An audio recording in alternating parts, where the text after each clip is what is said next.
کیا ان لوگوں کے لیے جنہوں نے قربانی کرنی ہو ناخون اور بال کاٹنے کی پروہیبیشن صرف ان کے لیے ہے یا ان کے گھر والوں کے لیے بھی ہے؟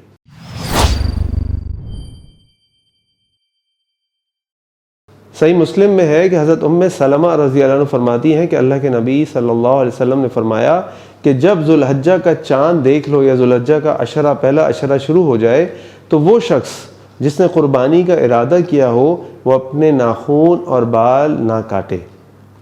یہ ممانعت کچھ علماء کے نزدیک تو فرض ہے اور واجب ہے، اور کچھ کے نزدیک یہ مستحب اور کچھ کے نزدیک مباح ہے، لیکن تمام باتوں کو سامنے رکھتے ہوئے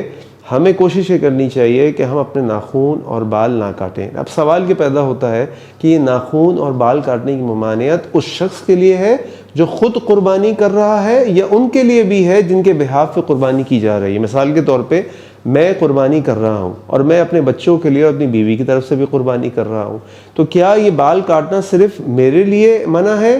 یا میرے بیوی اور بچوں کے لیے بھی؟ تو اس کے بارے میں صحیح بات یہ ہے کہ یہ بال کاٹنا اور ناخون کاٹنا صرف میرے لیے منع ہے، کیونکہ یہ قربانی میں اپنے پیسوں سے کر رہا ہوں اور میں دوسروں کے بہاف پہ کر رہا ہوں، لیکن میرے بیوی اور بچے چونکہ وہ خود قربانی نہیں کر رہے، یعنی اپنے پیسے سے اپنے لیے قربانی نہیں کر رہے، تو یہ ممانعت ان کے لیے نہیں ہے۔ واللہ اعلم۔ اللہ تعالی ہم سب کی قربانیوں کو قبول فرمائے۔ السلام علیکم ورحمۃ اللہ وبرکاتہ۔